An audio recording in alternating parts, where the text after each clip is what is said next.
delighted to welcome Heather to the stage. Heather's a local mum. She's got 2 little girls. She's originally from America and she's lived on the coast for the past 5 years. She's a qualified teacher and she's also a writer.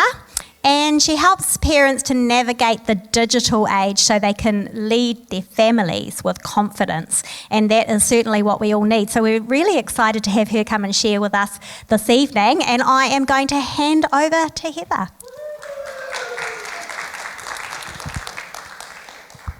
Hi guys, thanks for coming. Hello, welcome to Parenting in the Digital Age. Everyone's sitting on this side, so I'll just talk this direction. All right, when you came in this evening, you were given a Post-it note that you won't need to write on, but the color of the Post-it note will determine the group you're in for our little icebreaker activity that we're going to start out with. So if you are leading one of these groups, could you stand up for me and hold up the color of your Post-it?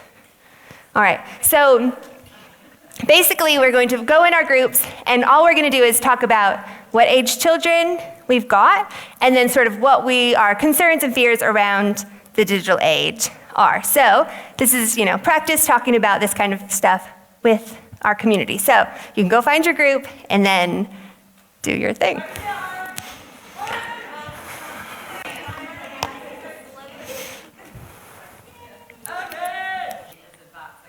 Fast that often our research around the detriment of that technology isn't like equivalent to how fast technology is proceeding. And there's a degree to which, the impact of the advancements of technology and our young people's access to that is somewhat irreversible, because can the pendulum swing back when there's so much skin in the game? Yeah. There's the exposure and influence of social media around things like gender identity, body image, pressure, just the general addictive kind of dopamine hit stimulus piece around what is that doing to our children's bodies. That access is hard to control, that you might have some kind of ideas around what you want for your own child within the bounds of your household, but when they go out to the playground or go out to a friend's house and they have different kind of an understanding around what they want for their child, then your kid is already still interacting with that stuff. Yeah, there's more. Yeah. That's enough for now. No, that's great. Well done. Thank you. Thank you, Anna. Kia ora. Well done. Thank you, ladies, for sharing.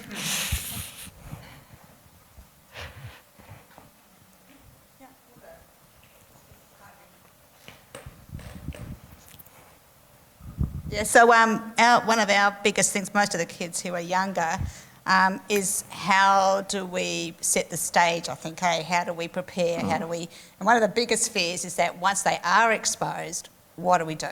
Yeah. Because we can do a lot of preparation, but there's always that situation at school or at someone's house that you aren't prepared for, and maybe don't even know it's happening until later on when there's trouble. So it's like, well, what do we do when that happens? Yeah. When there's a fallout because of things that we didn't know were going on. The other things were things like kids being in trance states, like you go to talk to them and they don't know how to communicate anymore, they don't know how to look at you and relate to you. The peer influence, like Anna was saying, is much more dramatic for them now. They're getting influenced younger, and I think one of the biggest things is a developmental thing, like they're getting things way younger than they should to deal with and to think about and to process, and they haven't got the emotional maturity to do that. Was there anything else you want to add? That's good. That's good? Okay. Thanks, you guys. Thank you. It's great, yeah.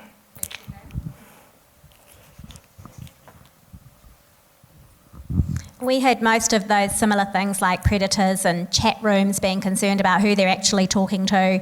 And we also discussed how it affects their self-esteem. There was a big discussion about how to regulate screen time and the manipulation that happens and the digital grooming that they become so reliant on needing that next fix. Within that digital world, and most of the same things that have been mentioned already.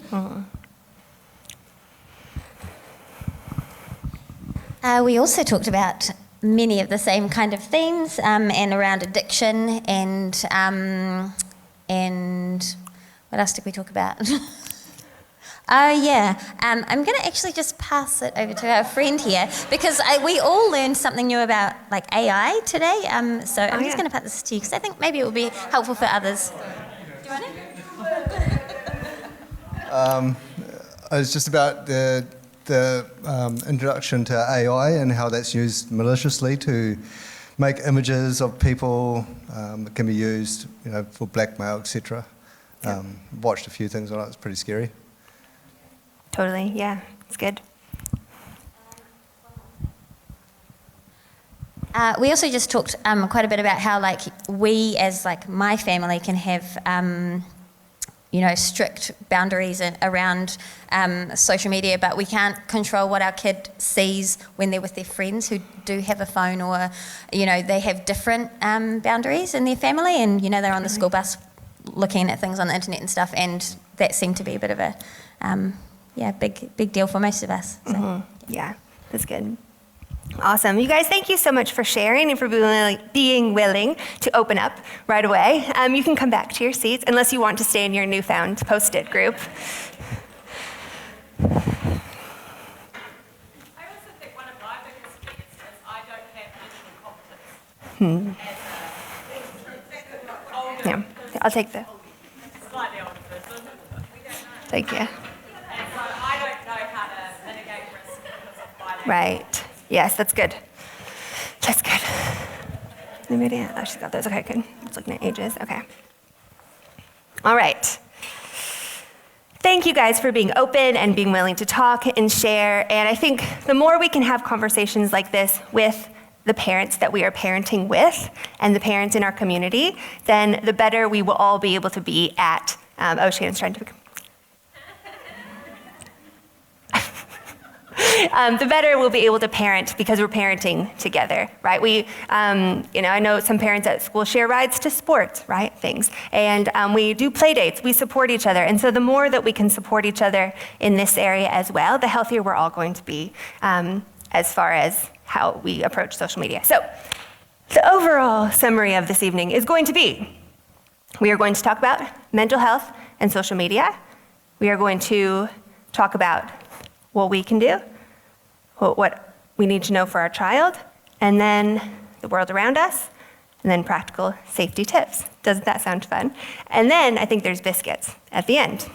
So that's the general summary of where we're going. The first thing I want to show you is a clip of an interview by Pink. You may have heard of her. She's a singer, and Pink. That was supposed to be a joke. So Pink has made some pretty clear decisions around her own children and social media and technology. So we're going to begin with a clip from that. Oh, I can click this, I think. And I think yours, the oldest is 11, am I right? So, we're dealing with this on the air. We talk about, what is the proper age to give a phone to a child or social media. So for yourself as a mom, how do you police that? I know for us, it was like age 13, we could give them a phone, and then we ease them into social media a little bit. Yeah. But where do you fall on that? They see everything about you. Right. Yeah. For me, my kids don't have a phone, and my daughter's the only 11-year-old in her class that doesn't have one. Wow. And I'm actually going to play this back for my son. Go back. There's Okay, a go lot- ahead. well, That's what we talk about. Right? It's hard. A lot of my Yeah. friends, they have their kids on TikTok, and I don't. And I told Willow, I said that doesn't move my needle. They're not my kids. You're my kid. And also, you have a lot of eyes. She has a lot of eyes on her too. So she has a little watch. She can text me if she needs to get picked up a little later or sooner. And she has all the emergency stuff. But I told her point blank, if you can produce literature for me from a reputable source that tells me that social media is good for you, then you can be on it. And otherwise, good luck. Fair statement. Because she could be a lawyer. She could literally pass the bar exam. She's always right. They'll find a way. It doesn't matter that you're right. I said. So she might actually find that literature, but good luck. Is it hard for you to take them, because now you have 2 tours coming up, which I wanted to ask you. And I know... You can watch the entire interview on YouTube if you want. But I love where she says, prove to me that it's good for you. Because I think a lot of times we're like, well, everyone's doing it, so it's probably fine. But that's not a good enough reason anymore to let our children do things. So the Surgeon General of the United States is like the main health guy of America. And when something is like a health emergency, right, or a health danger to the country, he will put out, sorry, my hair's bothering me. He will put out a advisory that says, this is, gather all the research, get his research people to come together and find all the best research on any topic, and then he says, here is what I think, here's some, ideas of ways that we can approach this issue. So, mental health crisis and social in the States, I think we have mental health crises just generally with our young people on the earth right now. And so he did a big study on social media and mental health. And so you can read the whole thing, it's free online. I'm just going to read part of what that research said, and then we'll go into sort of what we can do. And when you go home today, he has recommendations, what parents can do, and what children and adolescents or teenagers can do. And so I'm going to send that home with you so you have that, okay? So here are some basic things from that study that I think are important for us to know. He begins the same way as Pink, which is basically, we have not determined yet if social media is safe enough for our children. So it's not, here's all the reasons it's bad. We don't know if it's safe enough for our children to use. So we don't have enough, like Anna was saying, we don't have enough research about it to determine if it's safe enough to give to our children, right? So we know it's dangerous. We know that it's causing depression. We know that it's causing mental health problems. We haven't determined if there's a way for it to be safe enough for our kids. So that reverses the conversation from how bad is it really to is it safe enough for our kids? Do you hear what I'm saying? How many times can I say the words safe enough? A lot of times, apparently. All right, so there's a lot of research in this. It's like a thick document, but it's riveting reading, if it really is. So I'm just going to read you some of it.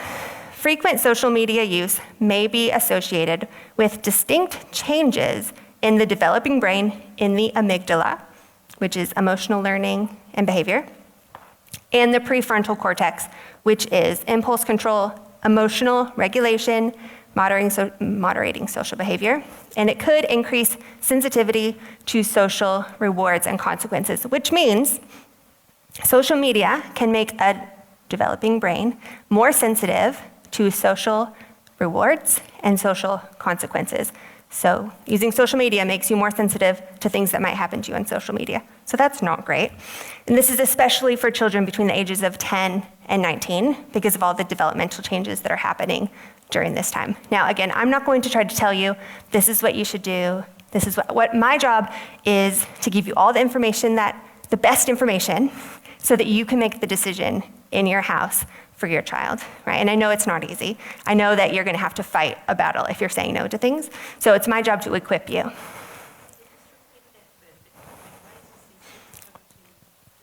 Yes, yeah. So, frequent social media use can cause changes in the developing brain that increases sensitivity to social rewards and punishments. Yeah.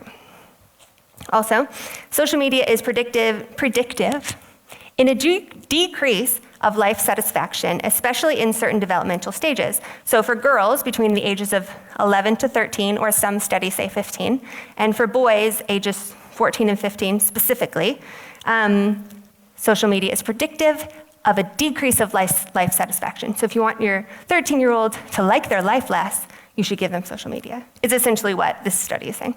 This is like an amalgamation of like all the studies, okay? All right, what else? Okay, the other thing is sleep. So there was a review of 42, this is just gonna be the researchy stuff, and then I'll talk about other stuff. A systematic review of 42 studies on the effects of social media use found a consistent relationship between social media use and poor sleep quality, reduced sleep duration, sleep difficulties, and depression among youth. Poor sleep has been linked to changed neurological development, depressive symptoms, suicidal thoughts, and behaviors. So if you don't get enough sleep, it's bad for you. Sometimes kids use social media when they should be sleeping. I was about to say it's not brain science. It's literally brain science. It's literally brain science. So it also is common sense, right? Social media is created to be addictive, right? So if you have it all the time, then you're not going to want to sleep because it's more interesting than sleeping, right? We know this. We have tried it. So that is the study. The study, it's like pages of studies that have all been put into this one thing. So I will put in the Facebook group, and I can email to you the study if you want to read it for yourself.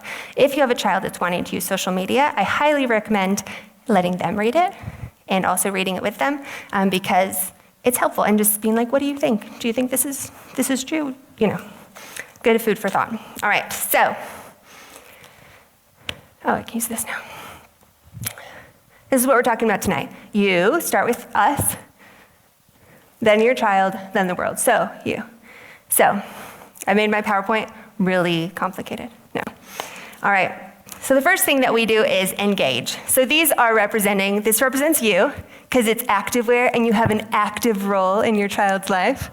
Yeah, impressive. And then this is your child, because it's hoodies and like kids wear hoodies. And then this is going to be talking about the world and the business of tech companies, because it's professional, right? So that's where we're going tonight. So you engage. All right. This is what all of the experts say. The number one thing that you can do to help your child to be safe online is to engage. Now, I understand that we don't always understand everything about it, but part of engaging is being willing to learn alongside our children. So we might not understand everything that they're doing, but we can engage. We can try. Like if your child wants to learn soccer, football, maybe you can't play football, but you can learn a little bit, and you can get books and check them out, and you can take them to a soccer coach. You can engage in their learning. So the number one thing, if there's nothing else that we do, we engage. We do not sit back and say, it will be fine.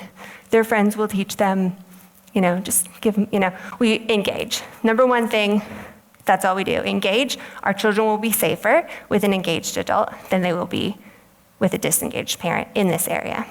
Does that make sense? Yeah. All right. Number two. Oh, also, you are an adult. Your brain is fully developed. So if you get an email and it's like, if you send me $10, I will send you $1 million, because I'm a prince from this country. That's not true because you are an adult. You have seen scam emails. I hope you know. You have seen scam emails in your life before. And so there are some things that you will understand just because you're an adult.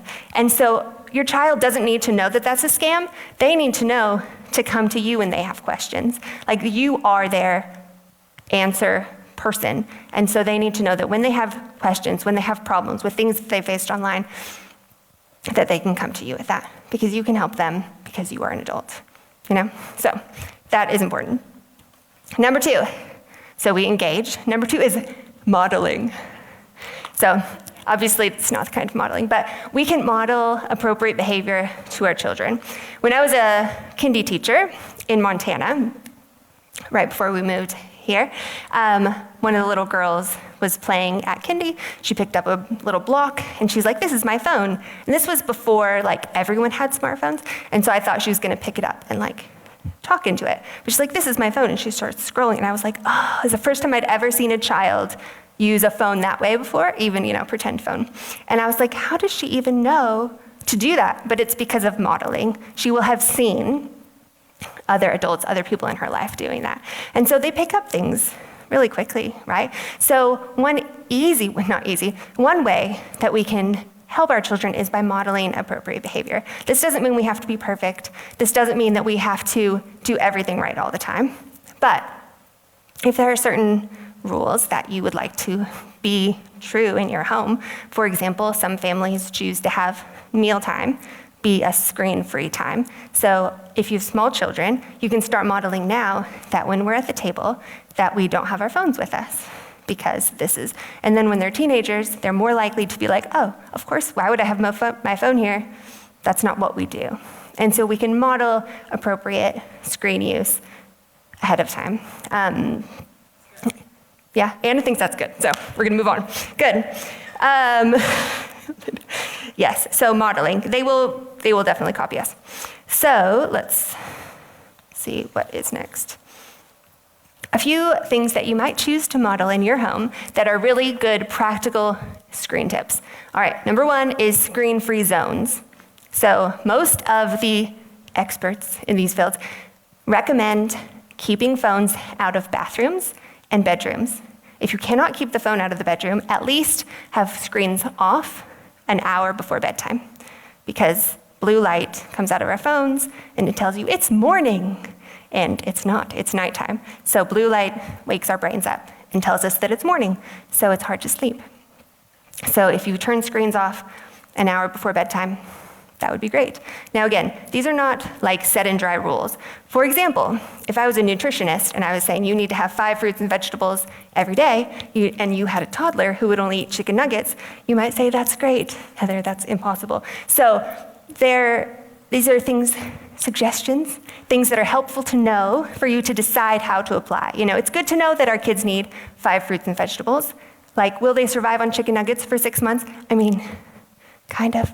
No, they wouldn't. I don't know. I'm not a nutritionist. But these are things I'm giving you as tools to use as necessary, not to be like, oh no, I didn't do this, all is lost, flail, right? So I'm giving you tools. Good. Screen-free zones, bedrooms, bathrooms would be ideal. Definitely an hour before bedtime would be ideal. Why bedrooms and bathrooms? Bedrooms, because you need to sleep in them. Bathrooms, because if children, which they are, and adolescents, are going to send inappropriate pictures, they will probably take these pictures in the bathroom, not in your living room. That's not the only reason, but it's just like you don't need your phone in the bathroom, right? You just don't really. I'm not going to talk about that. Okay. Screen-free times. You may choose to have your meal times be screen-free times. You may choose to have your car times when you're driving on a trip to be screen-free. You may choose to have beach walks to be screen-free. Whatever you choose, it's a good idea to have some idea of screen-free times. One of the recommendations that I'm sending home with you is to create a family screen plan, so you can think about all of those with that. Hiding your phone during peak stress times can be helpful. I don't know about you, but at my house, between 4 and 7 is a stressful time. And so sometimes I have to hide my phone because otherwise I might stress scroll, which is bad modeling, but I still do it. So if I can't see it, if it's out of sight, I'm less likely to do that. The other thing, and this is actually a really good tip, if I do say so, is to put your phone on black and white mode if you can't ignore it.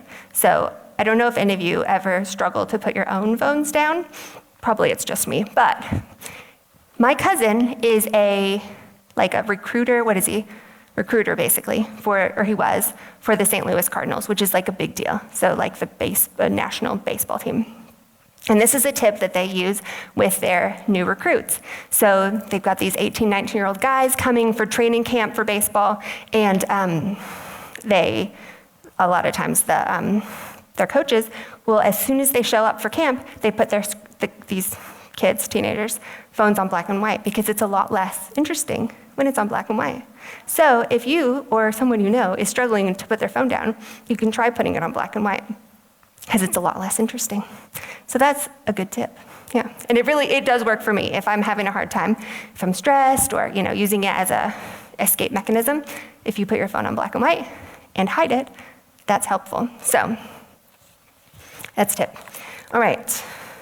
The other thing is balancing screen time with other activities. Like if you're finding yourself or a child spending too much time using social media as a stress response, or even just going on your phone as a stress response, you might need to cultivate other stress responses. So my friend Shannon recently taught me about art journaling. And so I've been trying to art journal every day because I want to cultivate other habits other than just going on my phone. So, and I will say I'm almost 40. And so the fact that as an adult with a fully developed brain that I still need to develop some of these habits is even more indicative to why I am not interested in handing social media to my small children any sooner than, I don't know, we'll see when, but as giving them as much time to not have to deal with that, because it's a hard struggle. So that's it. All right, so engage, modeling, and training. Gonna train, yeah. So if I was to take my daughters to the grocery store and buy them flour and yeast and sauce and cheese and pepperoni and, pizza toppings, and take them home and say, okay, girls, have fun, see ya. Go ahead and use the oven, go ahead and use the knives. My kids are 9 and 7. They would probably hurt themselves. They might burn the house down because I haven't trained them well enough to use these things to make a pizza. So we need to train our children for the technology that we're giving them. There's an idea that I've heard a lot of times, that says they'll just figure this out and they need to know this now. So they might figure it out, but they say kids are poor interpreters. Like, they don't always understand things in the right way. So we do actually need to train them, and we might not always know exactly how to train them, but that's part of parenting, is that we figure it out and we train them for what they're gonna do. So if we are ready for them to have social media, then we need to train them, what is social media? How do we use it? Like, do it with them. If we're gonna give them a smartphone, what is this for? We've got to coach around it. We can't just let them figure it out on their own. All right, let's see what is next. All right, so we talked about ourselves, good. So we talked about engaging, modeling, training. Now we're gonna talk about our children. Now, relationship is key. A teen who feels safe asking his parents or a trusted adult about sex, about their future, about life, about things, is less likely to go wandering around the dark alleys of the internet looking for answers like this about life. They want to know about life. They want to know about the world, right? And we need to be not the only, but a safe place for them to come so that they can ask those questions in a way that's safe. And we're going to talk specifically about pornography and how to respond and prepare for that as well, coming up soon. So, relationship is key. The relationship, I think we've covered that, so I'm going to move on. All right, relationship is key. Next, we are going to talk about, I'm like, what are we talking about? Friends. All right, I've got another clip from Kate Winslet. So she did I think it was a movie called I Am Ruth, which is about a mom whose daughter is basically addicted to social media and starts to become sad and isolated and withdrawn. And I haven't been able to watch it because I can't figure out how to. So if anyone figures out how to watch it in New Zealand, let me know. But she's been doing lots of interviews and talking about social media and the dangers of it and things like that. So I have this clip from an interview she did with BBC Women podcast. So we're going to watch that. I don't have some magic formula. I don't want to be accused of being a celebrity standing up on a soapbox, but it is possible to just say no.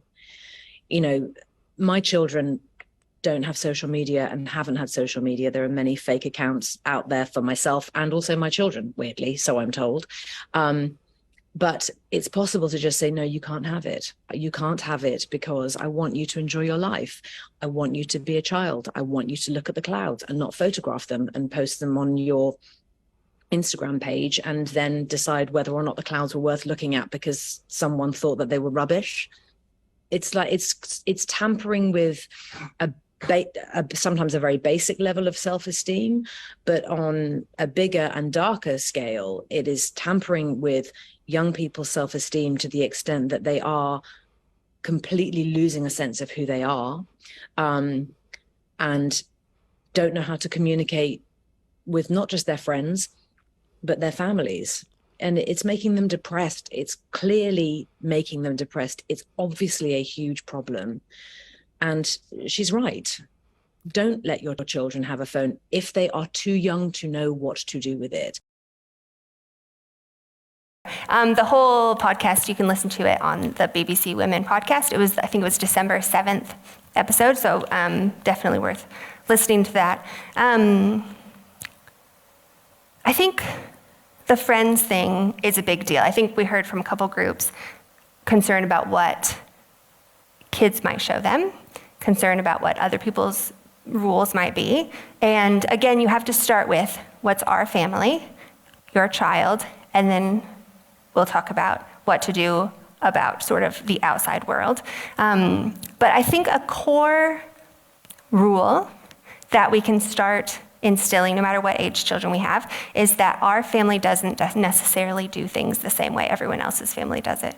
So, which is, none of us parent exactly the same way. Like, we all have different ways of parenting because we're parenting different children. And if I was parenting your children, you were parenting mine, you would do things differently. And so our friends don't make the rules for what we do in our family, and other people's parents don't make the rules for what we do in our family. And so I started when the girls were really little and they wanted to do something or say, that's how that family does it, this is how I do it. I used to do this when I was babysitting. The child might tell me like, oh, my mommy always gives me fruit snacks before bed. And I'm like, well, I'm not your mommy, you know? So you don't have to do things the same way that other parents are doing them. And I think communicating that to your child as a general thing, as it comes up, is just because they do that doesn't mean that we do it. Helps to set the pattern for later. If you decide to give your child a phone or not, or a smartwatch, or whatever it is, like, it doesn't have to be the same as what everyone around you is doing, and that's okay. Our friends don't make the rules, other parents don't make the rules for our family. We decide what's best for us, and that's okay. And that's not going to necessarily be the same thing. The other thing that the reality is that our children are going to miss out. Like, whether we give them social media or not, our children are going to miss out. We did not have the same growing up experiences as each other. So I missed out on things that some of you got to do. Some of you got to do things that I never got to do. Like, the reality of being a human is that we're going to miss out, right? We definitely will miss out on something, right? So if you go to the zoo, then you miss out on going surfing, right? Well, I'm always going to miss out on going surfing because I don't know how to go surfing. But what you will miss out inevitably in life. And so I think one of the big problems that parents face is I don't want them to miss out. But the reality is, if we give them too much access to the world at large and social media too early, then they're keenly aware of all of the ways that they're missing out that they didn't even know about to begin with. And second of all, they could potentially be missing out on what's happening right around them because they're so busy watching what everyone else is doing. And so the I'm going to miss out argument doesn't exactly fly with me because yes, they're going to miss out. That's just a fact of life. And also, if they're constantly distracted, then they'll miss out on what's right in front of them. And so that is what I think about that. All right, so the third thing with our kids that's really important, and this is, sorry, Kate, purpose and identity. If you'll direct your gaze, stage left. Shannon works with children here at church, and she has this beautiful mirror with the affirmations around it. I am creative, I am important, I am friendly. So she has made this beautiful mirror you can see on your way out. Next to it, yes, thank you, Sue. Oh, thank you, Sue, yes, well done. Thank you, Sue. So when the children look in this mirror, then they're like, oh, I am important, I am brave. Like, these are true, beautiful values, right? On the other side, I just searched on Instagram, like, how to take a selfie, and these are the things that popped up, right? And so you can't see them from here, but they're all like girls with a certain kind of hair, lots of makeup, probably filtered, and these are the images that can wallpaper our brains if this is the kind of content that we're looking at. Thank you, Sue. So especially in sort of the mid to late teen years and young adult years is when our children are going to be trying to figure out, who am I and what am I here for?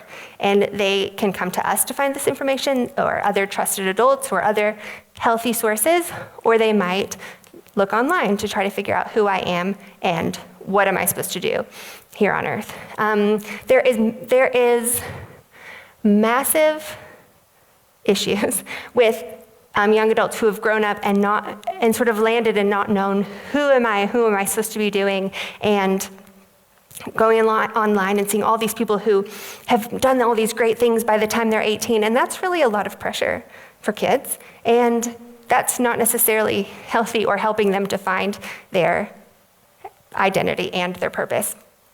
When I was growing up, my mom always used to tell us, you become what you behold. So what you see is what you will become. There was a study done recently in the States that was saying that about 1/3 of children these days in this study want to become YouTubers when they grow up. Why do they want to become YouTubers? Because they've been watching YouTube, right? Now that's not bad, it's okay. If your child wants to be a YouTuber, that's fine. But the point is when you take a group of preschoolers, which I have done, to the fire station, they want to become firefighters, right? And so we want to make sure to give them a broad range of options, even when they're little and as they're growing up, and a broad range of ideas and things that they could become, because they won't even know the possibilities if they haven't done, and maybe they will, right? Maybe they will become a YouTuber and become a really great, wonderful YouTuber who, serves the world through their YouTubing skills, right? That's a legitimate job, right?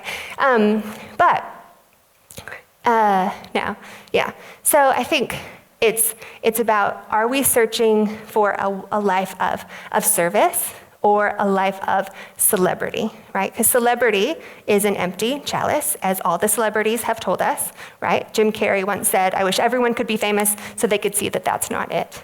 Phoebe, what's her name? Lisa Kudrow, who was on Friends. Everybody knows who Phoebe is. She did an interview where she shared that she was so excited when she realized she could be an actor without having to be a celebrity and go to all the parties. She could do the job of being an actor, which is service, right? Using her gifts and doing that job without having to be a celebrity. And she felt really relieved. So you can still have a job that we would think of as a celebrity, but it's what's the heart. Is it I'm trying to be famous and be about me, and actually, or using your gifts and talents to serve the world. Does that make sense? Yeah. Yes. All right. So we can steadily plant positive influences in our children's lives and remove negative ones. And again, we don't have to do it perfect. We're not going to do it perfectly, but it's about relationship engaging. Good? All right. I was talking to my friend Deb about this the other day, and she was like, maybe tell everyone to pick one thing from the night to work on or remember. It's that's a good idea. So I did mean to say that at the beginning, because I know this is a lot. But it's mindset things, right? It's not go home but So if you're feeling overwhelmed, maybe just pick one thing. And if you're not feeling overwhelmed, then that's also fine. All right, let's talk about, so we talked about us. We engage, we model, and we train. We talk about our children, and we start with our relationship with them. We don't let their friends make the rules, we make the rules, and then we help them find purpose and identity. All right, so now we're going to talk about the world. Here we go. All right, so there's a song Who Runs the World? Girls! But when I was writing this, it's who runs the world? Tech companies, because they kind of do, not really, but tech companies have a lot of power, right? So it's helpful for us to understand what they want and how they operate. So the current time that we're living in is what's being called the attention economy. So raise your hand if you've heard this term, the attention economy. Okay, so the attention economy is basically when the way that people make money is from attention, from our attention. So if you think about it like Facebook, you download the Facebook app on your phone, it's free. You don't pay for it. So why is Facebook super rich and one of the biggest companies in the world? It's because they make money through advertising. So I don't know if you've noticed, but my Facebook has become more, and it's every third thing is a sponsored ad or something like that. And so that's how they make money, is they make money from advertising from their platform. So the longer they can they're motivated to keep my eyeballs on the screen and to make their apps as great as possible, because then I'm more likely to stay on it, I'm more likely to click on an ad, reach into my wallet, pay money, and then they make more money. So that's what's going on. So this is the attention economy. So social media apps, video games, a lot of technology, they try to make their thing as like consuming as possible because they make more money the longer I stay on my screen. A friend of mine was on a call with a streaming service, and these people were talking about how, so this was like, we're recording, it doesn't matter. It was Netflix, they're not gonna watch this. So he was on a call with Netflix for work, and he said, this Netflix guy was talking about how they, one of their competitors was sleep, and they know that their competitor is sleep, and they were like proud of it. They're like, oh, we're trying to beat out sleep. And I'm like, how rude. And so I like turned off autoplay on my Netflix because I'm like, that's just like, I mean, it's not great, right? No, that's not what we're wanting from our tech companies, but that's their job, is to make money and to keep us watching with autoplay. And so that's what they're thinking, like, how do I compete with sleep? So that's good to know. So when we are turning off autoplay, that helps us to go to sleep sooner. All right. This is an excellent book called The Shallows. It's called, oh yeah, here we go to the next one, is Brain. What the internet is doing to our brain. This was the first book that I read about this whole digital age. And even if you literally just read the first 2 or 3 chapters, it's very, very good. But one thing he talks about is how we think that the issue with a medium is the content. So everyone always fights about like, oh, the content is bad, the content is good, the content makes it worth it. So whether it's Instagram or TikTok or Facebook or a video game, whatever. Which is a valid concern, right? The content does matter.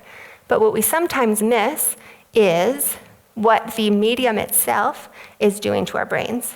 So, for example, a lot of the social media apps at the moment are talking about or are using short form videos.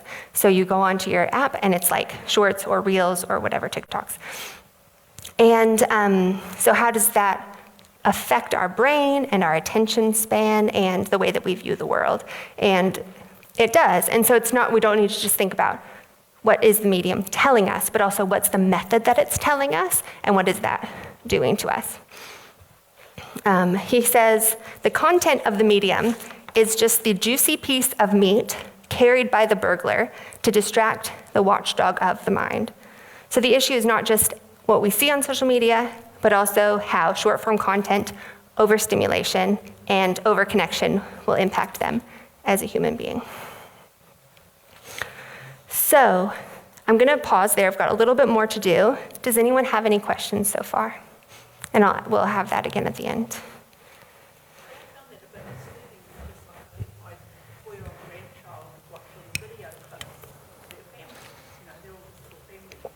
Yeah. Like on your phone, like family. Yeah. Yeah. I understand. Yes. Yeah. Yeah. And I think it's about balance then at that point, isn't it? Yeah. Yeah. Yeah. Yeah, totally, absolutely. Absolutely. And it's an age thing also. Like if you're doing it with an 18-month-old, that's going to be harder on their brain than a 4-year-old, Yeah. Yeah. Anybody else?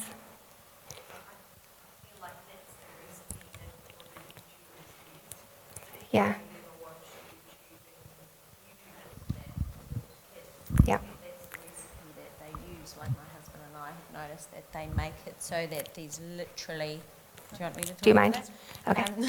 There's literally no break at all. There's not a second, they edit it so that there's not a second that isn't filled with talk. Yeah. So the kids actually don't have a second for their attention span to drift somewhere else. And Yeah. that's why they get stuck on the screen, because there's no time for their brain to snap out of it and look somewhere else. Yeah. And that's part of, like what you were saying, it's not just what they're talking about. Most of what they're talking about is pointless anyway.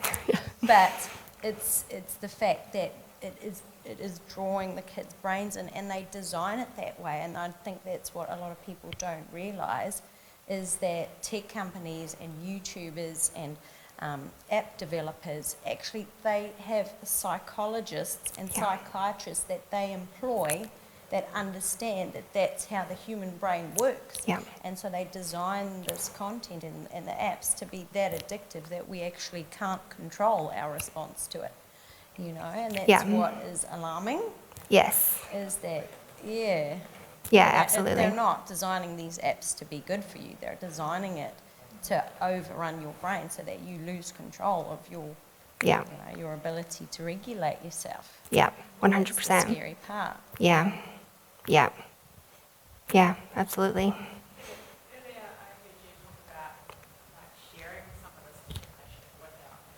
Yeah. Engaging them in the conversation. Do you know of any books that are written around some of the concerns of this, but for the child that could read it, or are you prepared to write one? Well, yeah. I am prepared to write one, actually. Thank you. I did. Did you look at this one? I haven't read it in full, but yes. Yes. Thank you for reminding me that you gave me that. Remember this book I gave you? No, that's a great question, though. I think twofold. One is I think some of it comes up in conversation as you're doing things. So like the girls were watching an Art Hub for Kids video and they were frustrated they couldn't draw it just right. And so then I explained to them what a job of a YouTuber is. This is his job, because it's like a dad and his daughter doing everybody knows because of lockdown, about Art Hub for Kids. So they didn't understand that this was his job. Like, my husband goes to work and does his job. This is this daddy's job. Like, he does this all day. He will have drawn this 100 times, you know, and trying to explain to them, like, this is not the first time he drew it. Just explain the mechanics of it. So sometimes we explain things sort of as they come up. This is a great book. I'm going to talk about Safe Surfer at the end, which is a company out of Tauranga that has like safe routers and like an app you can get to put on every device in your home and sort of create a safety net around your sort of digital footprint of your home and your children. But they have this book that's really good that talks about being safe on the internet. It talks about like the internet is like the ocean. You know, there's some safe parts and some less safe parts. So this is a good resource for that. Yeah. And I can find more. Yes.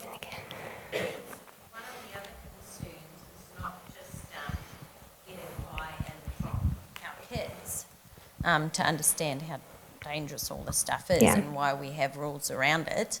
But it's bigger than that. It's the society we live in, and it's the schools as well. Yeah. I think schools have a lot to answer for, because we as parents are being forced to introduce our children to devices as young as 7 years old, and then it becomes part of their normal life. Yeah. And then we're trying to tell them, no, you're not allowed to use this at home. And they're like, but it's my device, and I have to have it for school, you know? And so it's like we're fighting a system that's so much bigger than just our household. Yeah. And I've actually contacted like a neuroscientist who's quite famous in New Zealand to ask, you know, is there any suggestions that he has that we can present some research to schools and to teachers and stuff to get their buy-in as to why we're concerned about this? And nobody seems to want to touch the subject. Like, they just say, sorry, we can't advise you about that. You need to go and find the research yourself. So how do we even start that conversation with our schools? I don't know. Yeah. That's another concern. Totally. Because it's a societal thing. It's not just in our home, I think. Yeah. Yes. Yeah, no, I totally hear that. And I thought about that ahead of the time, because I was like, this is something that is obviously very real to us because it's our school and our kids. And I think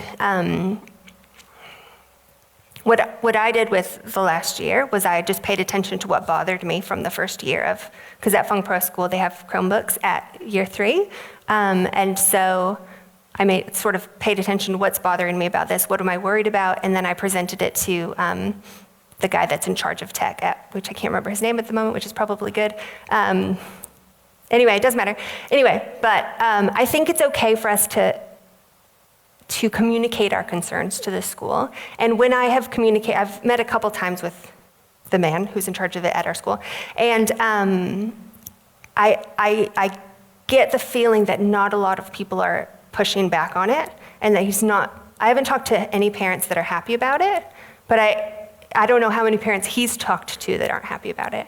And so I felt like I didn't have a lot of and I know there have been people doing petitions and things in past years, right?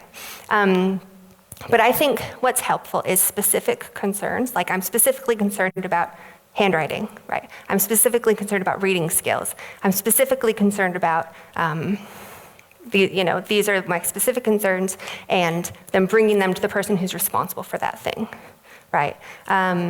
Whether it's the teacher or the school. I completely agree with you. If I was running the school, I would not be having technology in the schools.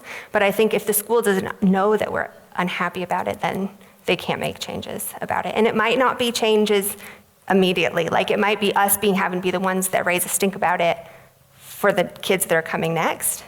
But I know we don't like to be the one that makes a fuss. But I do think that if we can be brave and be like, this is my concern. I might not know everything. I might not be a neuroscientist, but this is what's concerning to me. Then that's helpful. And maybe that's something that is conversations that have already been had. But I think it's worth having the conversation, even if we're not listened to. And at the end of the day, we can train our kids, we can help them and prepare them the best that we can. And at the end of the day, at school, we can't control what happens there. But we are the parent. We do have a place to communicate. So I do think that it's okay to do that.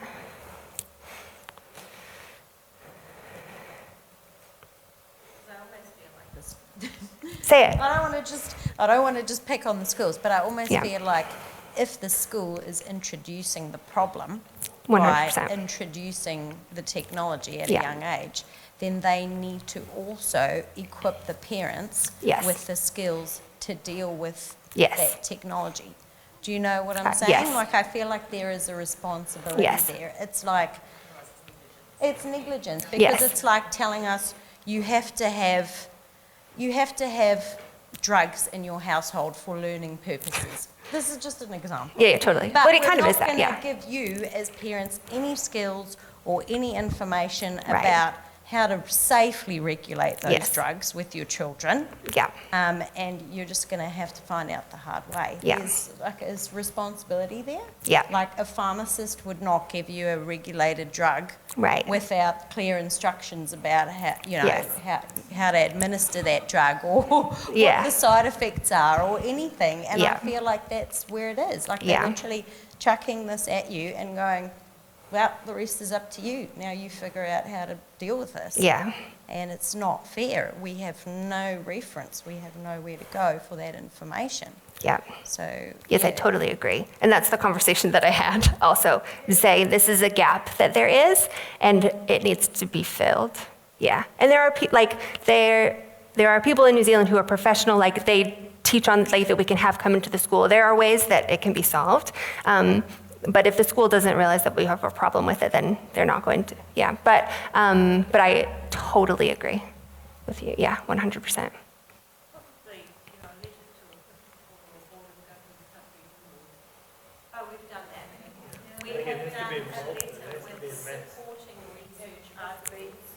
Yeah.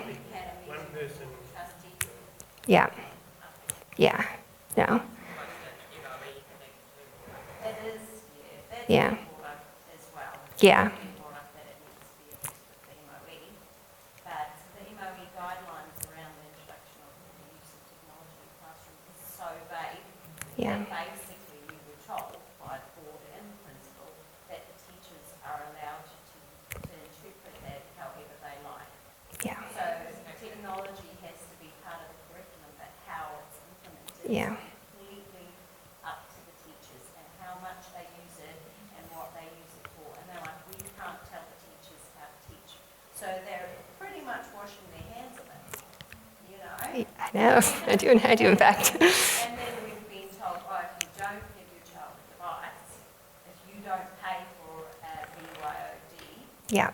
their own device, then basically what you're doing is stealing money from the school that the Yeah. school could use for other activities like Yeah. paying for teachers or teachers' aides. Like we were told that. Yeah. Yeah, we'll tell the parents that if you don't pay for a device for your child, you're stealing money from the other children because then we as a school have Yeah. to pay for those devices. So it's just It's a bit rough. really hard. Yeah. You know, how do you change It is. that? Yeah. And I feel like it needs to be, like the whole community needs to stand up and say, hey, Yeah. this is not okay. But where do you start that conversation? I mean, I love that there's people here starting it, but I feel like it needs to start within the school Yeah. as well, with that school community. Right. Because that's hundreds of families that are affected Yeah. by it. Totally. And like you say, I haven't heard from many, if any, that are happy about it. No. Yeah. So it's surprising to me that nothing changes. Yeah, totally. And I think where I've landed on it personally is that at the end of the day, in my sphere of influence is not the entire school. Like, I don't work at the school, I'm not a teacher. And so in my sphere of influence, because that is my children, right? And so I have to focus on what are their specifically, so for my girls, I am concerned they're not going to learn to write. Like, I specifically told one of their teachers, don't let them use an iPad in year one, because she'll just want to go on it all the time. Like, so we absolutely have influence over talking to our children's teachers about what we specifically want protected and around. We can't control what happens in the classroom, but we can communicate with the teachers of our classroom. And I think doing a wider movement with the whole school, I honestly don't know how to do that. I don't disagree that it needs to happen, but I think we can only do what we can do with the influence and the area of sphere of influence that we have, so our families, and communicating with the teachers, communicating with the schools. And like, at the end of the day, they are responsible for the decisions that they make at the school. And I can't change that, but I can try and help and influence. And I think it will be like, it seems like the school's like a huge ship and it takes a long time for it to move, but it doesn't mean that it can't, and it doesn't mean that it won't. It just might take longer than we want it to. But maybe by the time Survey is in year 3, we'll have it figured out, Danica. But I think that's a huge, huge issue of our community. So thank you for bringing that up. I really appreciate it. All right, I'm just going to run through our last few points about sort of safety and security, and then we'll be done. Is that right? Is that good? Somebody say something? Nikki? Oh, you're giving me thumbs up. Thanks. Thank you. All right. I don't think I have any more slides. All right. Shall we talk about pornography? Okay. So let's say the word together, shall we? Pornography. We don't want to like cheer for it, but you're allowed to say it. It is like a word. So pornography is. So I'm just going to talk about pornography. I'm going to talk about cyberbullying, and then pretty much be done. Pornography is images or videos of people without their clothes on.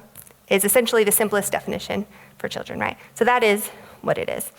Many children and teens might be looking for information about sex on the internet, and sometimes that takes them down dangerous rabbit holes of seeing things that they should not see, right? Shame is a huge side effect of this, and that means they feel like they can't tell anyone. Now this can affect anyone, any age, men, women, boys, girls, can affect anybody. An excellent resource for dealing with pornography is protectyoungeyes.com, and there's also the Light Project, which is based in New Zealand. So basically, there are sort of a few steps that you can take to help your child if something like this happens. And there also is this excellent book that I highly recommend called Good Pictures, Bad Pictures. They really need to redo the cover because it's kind of like, I wouldn't want to read that. But I was like, it's actually an excellent resource. It tells a story of a mom and a little boy, like looking through a photo album, like, oh, these are good pictures, right? And then introducing the idea of good pictures and bad pictures. And it does it in a really great way. I don't know if I would read this book with my child or so much use it as a resource to have those conversations. So Protect Young Eyes is sort of like the online authority about this, one of them. And he recommends having, now don't let this freak you out, but having 10 conversations about pornography with your child before they turn 10. Now, my oldest is 9. I haven't had any conversations with her about this, but so you have to sort of figure out with your own family what's right. But I think the idea is you talk about it sort of sooner than later, and it kind of inoculates them if they know ahead of time what's going on. Like if you get an injection against the flu, apparently it helps you from getting the flu. So it sort of helps them know ahead of time, this is a thing that you might see, that might impact you, and then they sort of know it's out there. Obviously with your own child, you figure out the best way to do that. So there were sort of a few specific points from Protect Young Eyes that I wanted to share. Number one is don't freak out. So if your child does tell you that they've seen something that is inappropriate, don't freak out. Be really proud of yourself that you're the person that they're telling. That's great. Another thing that we can teach them along the lines of this is, whatever you see, you can tell me. Whatever you see, I will still love you. And teaching them, put it down and tell someone. So this is some of the tips from Protect Young Eyes that you can use with this specific issue. Obviously, pornography objectifies people from, a person with ideas and vision and dignity to just a body, right? Or just a sexual act. That's not the fullness of what people are, right? However, when someone sees pornography, it can create an addictive response in their mind, and that can make them want to, it's like a nice feeling, and so they want to feel that again. And so it can be an addictive thing. However, there are a lot of resources, there is a lot of help. So if a child, adult, anybody develops a habit of looking at pornography, then there is absolutely a ton of resources. So at the end I'll have a few resources, but there's lots of help for that. There's a lot of hope for that. Yes. And the number one thing that you can help with that goes back to the relationship thing, goes back to their relationship with you, their connection with you, feeling safe, talking to you about what they've seen is the safest thing for them. So it all ties back into relationship. All right. When my niece, it's almost 9 o'clock, when my niece was 13, she got her first phone, and she started to this is about online bullying and chat groups. She was 13, she got her first phone, and she joined a WhatsApp group with all the kids from her class, and it was mean. Studies show that when you are typing on a phone, you're much less likely to be kind and empathetic than if you are telling a person in front of their face things, which if you get on hypothetically, a community Facebook group, you might see something like this, right? You might see that people in the comments might not be as kind as they might be in real life, completely hypothetical. So she joined this group, all these kids from her class were mean, and so she started her own group. So she wrote up rules, and she was like, if you are in this group, you have to be, can't be mean, and all these things. And if anyone is being mean, then they have to, you have to report it to an adult. And she posted these rules in the group, and all the kids from her class started coming to this group.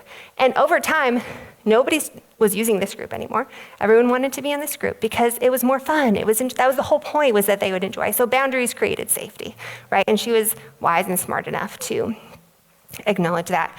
Now, if your child is wanting to do messaging, things like that, it's good to teach them. Even, my kids, sometimes their friends, we have not said yes to it because I don't want to parent it, but if your kids are messaging other kids, have the conversation. It's easier to be mean online, to teach them that what we say on the screen can still affect someone, right? And also you might want to have a parent in the chat group while you're learning if you can trust them to be kind online. All right. Here we go. Okay, so we've got this, and then we're done. So if you're trying to decide about if a new technology, like a smartphone or a new app or a video game, anything is going to be the right choice for your child, these are some questions that you can ask. So what does it do? For example, a friend of mine was recently trying to decide if her son, who was a late teenager, should be on Instagram. So what does it do? What does Instagram do? It's a pictures and videos sharing app, okay? Do I need that done? Does he need a way to share and see other people's videos and pictures?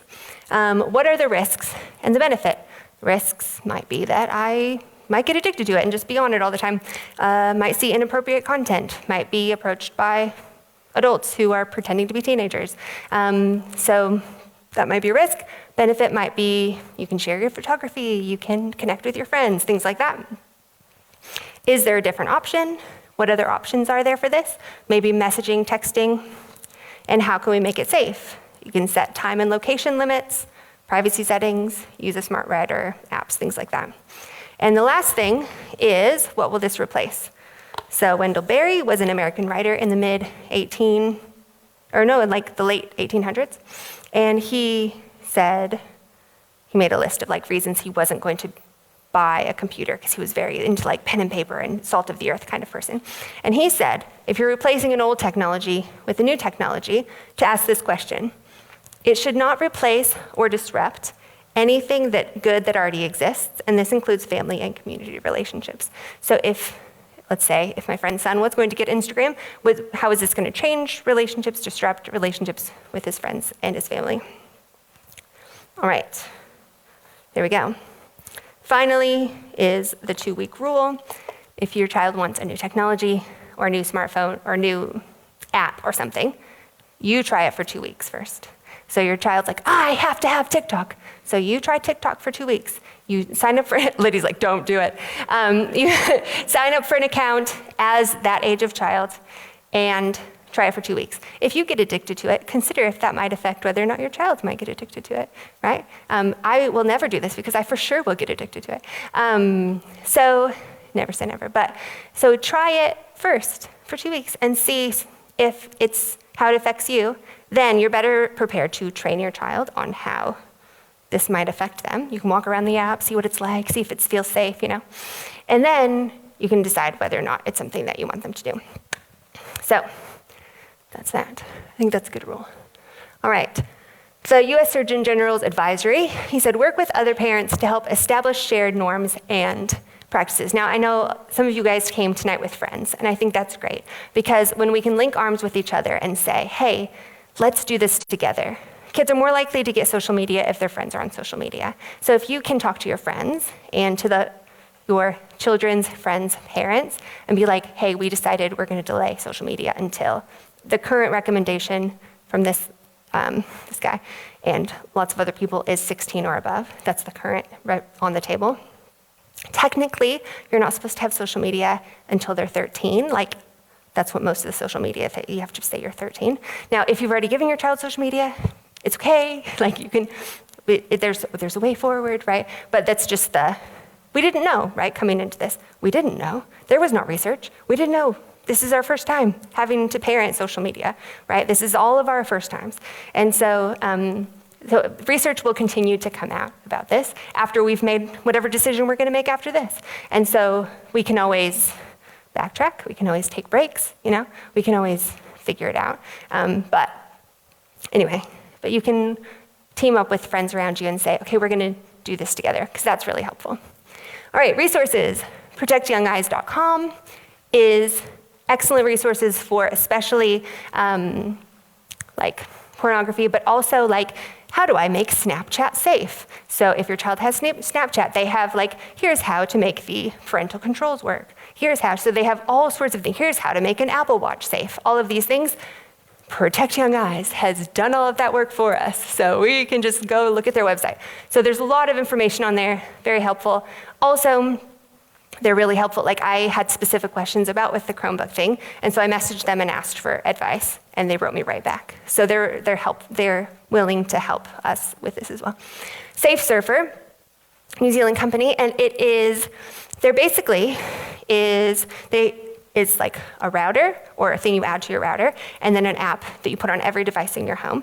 And basically, it blocks things that you want blocked, but also alerts you to the fact that they have been searched in your home. So if you've got teenagers or older kids and you want to have sort of a safety net, now the app will do that when they're out of the home, and then the router will do it in the home. So Safe Surfer is a really great resource, and they're also really helpful if you need help or ideas about things. And I was talking to somebody else, we might try to get them to come and do a parent evening as well. So we'll probably do more of these if you guys want to. The Light Project is also a great resource. They've got all sorts of information about sort of mental health and pornography addiction and things like that, also based out of New Zealand. And then Better Screen Time was started when a mom gave social media and smartphone to her daughter too young. She felt that it was too young. Her daughter started spiraling. She did a lot of backtracking, a lot of studying, and her daughter just graduated with like honors and was doing great. So it's like she's got tons of great resources for practical things for parents as well. So those are good. And then finally, recommended reading. These are good books that I liked and think you will too. If you like TED Talks, Manoush Zomorodi, The Bored and Brilliant, really good TED Talk about the importance of, like you were saying, Tanika, like free brain space time. And then Cal Newport, another great TED Talk that is about social media and things like that. Oh, I'll leave that up there. Taking photos of it. All right. And there is always hope. Like the brain is amazing, is the thing. This is my closing statement. Thank you for bearing with me. The brain is amazing because it can rewire itself in a bad way to get like stuck on something, but it also can rewire itself back. Like teenagers who go away to summer camp where they aren't allowed to take their phone. Like by the end of the week, they're scoring higher in empathy, they're scoring higher in connectedness. Like it doesn't take long for the brain to heal when there has been a stimulus that has been not very good for it. And so there's absolutely hope. It absolutely isn't a situation where, oh no, my child is, stuck in this hole and there's no hope. That's like scientifically not true. Like there is always a way to come out of it. And we're all gonna make decisions that we wish we would do differently or would change. And that's what parenting is a lot more like this, seems, than like, just like, oh, I know what I'm doing, And so that's the engaging part, right? So that is the end. Thank you guys for coming. I'll leave these books up here if anybody wants to have a look. And if I will post the TED Talks and all of this, there's a Facebook group, ironically. And if anyone wants the resources emailed to you instead, let me know, and I will send it to them. They fit for the event, the digital. There's like an event page, yes. But you all know me, most of you anyway, so you can just ask me. Thanks, guys. Bye. Oh, there's cookies also, and if you want to have a tea and have a chat. Thanks, guys. Hold on to this time we have, and let the light shine.